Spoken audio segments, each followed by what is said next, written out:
জয় জগন্নাথ। নমস্কার শ্রোতা বন্ধুরা, অমৃতধারা মোটিভেশন চ্যানেলের আরও একটি নতুন ভিডিওতে আপনাদের সকলকে স্বাগত। আশা করি সকলে ভালো আছেন।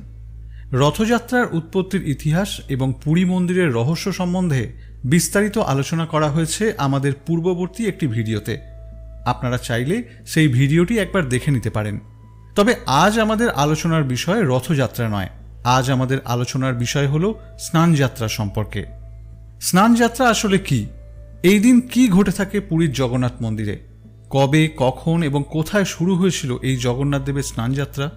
কি ফল লাভের উদ্দেশ্যে লক্ষ লক্ষ ভক্তগণ পুরীধামে সমবেত হন স্নানযাত্রা দর্শন করার জন্য? কেননা স্নানযাত্রার পরের 15 দিন জগন্নাথ দেবের দর্শন পাওয়া যায় না। সকলকে অনুরোধ, ভিডিওটি মনোযোগ সহকারে দেখুন এবং কমেন্ট বক্সে অবশ্যই লিখবেন জয় জগন্নাথ। এরকম আরও ভিডিও পেতে চ্যানেলটি সাবস্ক্রাইব করে রাখুন। রথযাত্রা বলতে যে নামটা প্রথমেই মনে পড়ে সেটা হলো পুরীর জগন্নাথ দেবের রথযাত্রা। প্রাচীন কাল থেকেই মন্দির, ঠাকুর দেবতা এগুলো নিয়ে আমরা ভীষণ আবেগী। তাই পুরীর জগন্নাথ দেবের রথযাত্রা দর্শন করেননি এমন বাঙালি পাওয়া কার্যত অসম্ভব।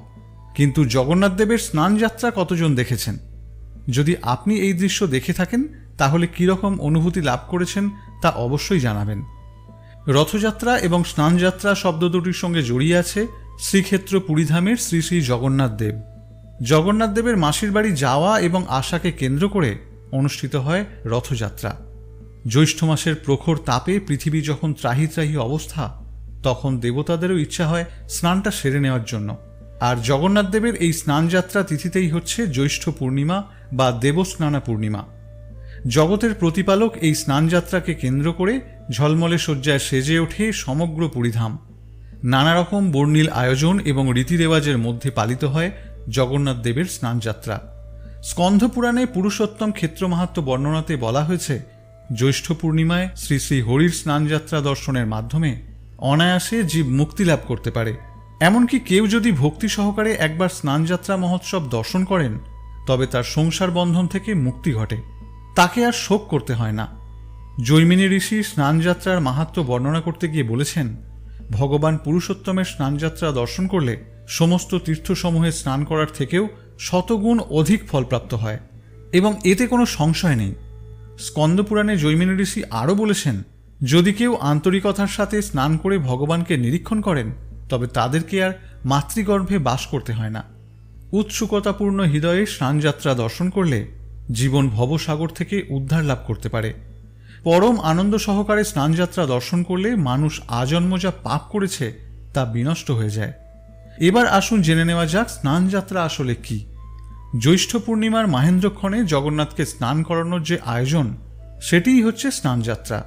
স্কন্দপুরাণ অনুসারে রাজা ইন্দ্রদ্যুম্ন যখন জগন্নাথ দেবের কাঠের বিগ্রহ প্রতিষ্ঠা করেন তখন থেকে শুরু হয় এই স্নানযাত্রা উৎসব। অর্থাৎ এই দিনটিকে জগন্নাথ দেবের আবির্ভাব তিথি বা জন্মদিন হিসেবে পালন করা হয় যুগ যুগ ধরে সমগ্র পুরীধামে। এই কারণে দেবস্নানা পূর্ণিমার পূর্ণতিথি এবং স্নানযাত্রা উৎসব প্রভু জগন্নাথের সকল ভক্ত তথা বৈষ্ণবদের জন্য একটি অত্যন্ত শুভ দিন। জনশ্রুতি রয়েছে, এদিন জগন্নাথ দেবের দর্শন করলে গত জন্ম এবং এ জন্মের সকল পাপ বিনাশ করেন স্বয়ং ভগবান শ্রীকৃষ্ণ।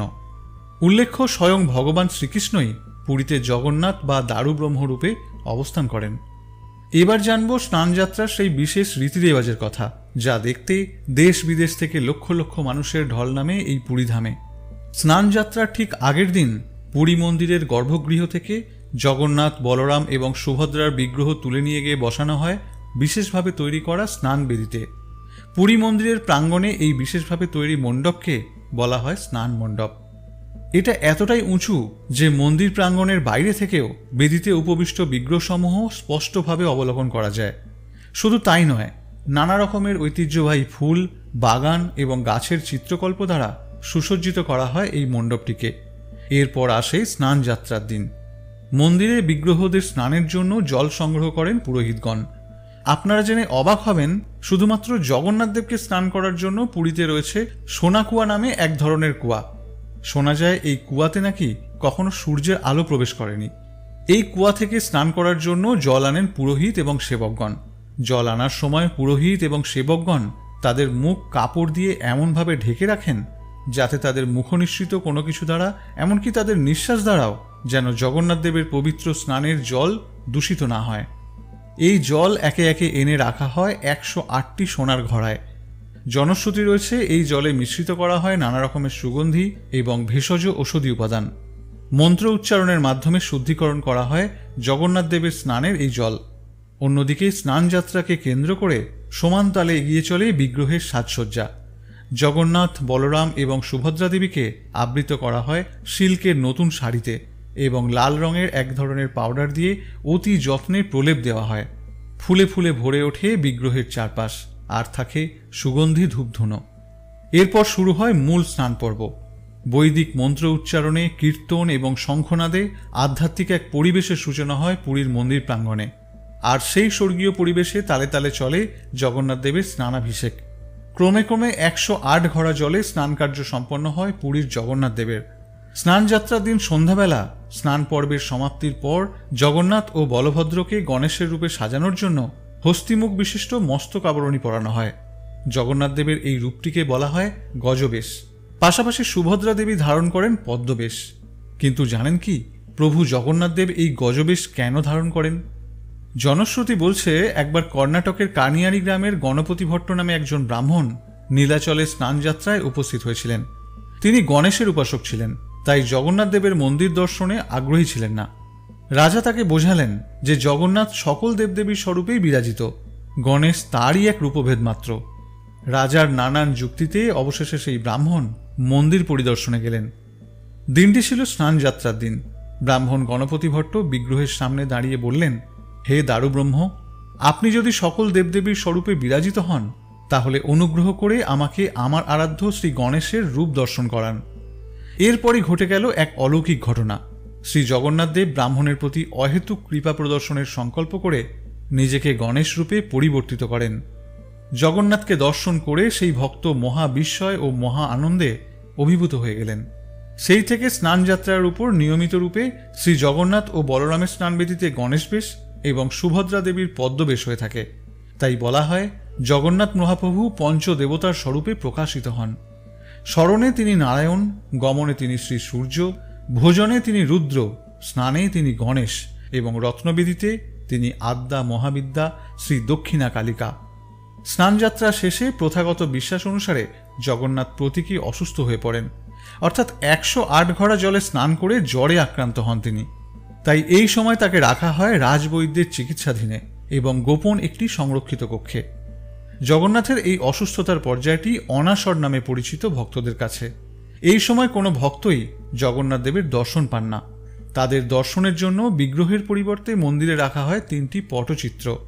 কথিত আছে, রাজবৈদ্যের আয়ুর্বেদিক পাচন খেয়ে এক পক্ষকাল তথা 15 দিনের মধ্যে সুস্থ হয়ে ওঠেন জগন্নাথ দেব। তারপর 16তম দিনে দাদা বলরাম এবং বোন সুভদ্রাকে নিয়ে সুসজ্জিত রথে চেপে চলে যান মাসির বাড়ি তথা গুন্ডিচার মন্দিরে। আর এই মাসির বাড়ি যাওয়াকেই বলা হয় রথযাত্রা। জেনে রাখা ভালো, 108 ঘড়া জলে স্নান করার ফলে জগন্নাথের বিগ্রহ বিবর্ণ হয়ে পড়ে। তাই এই 15 দিন জগন্নাথ দেবকে আগের সাজে ফিরিয়ে আনা হয় এবং 16তম দিনে জগন্নাথ দেবকে আবার সবার দর্শনের জন্য উন্মুক্ত করা হয়। এখন প্রশ্ন হচ্ছে, দেবতা কিভাবে জ্বরে আক্রান্ত হতে পারেন? আসলে জগন্নাথ দেবের এই অনাসর সময়টি মূলত তার একটি লীলা।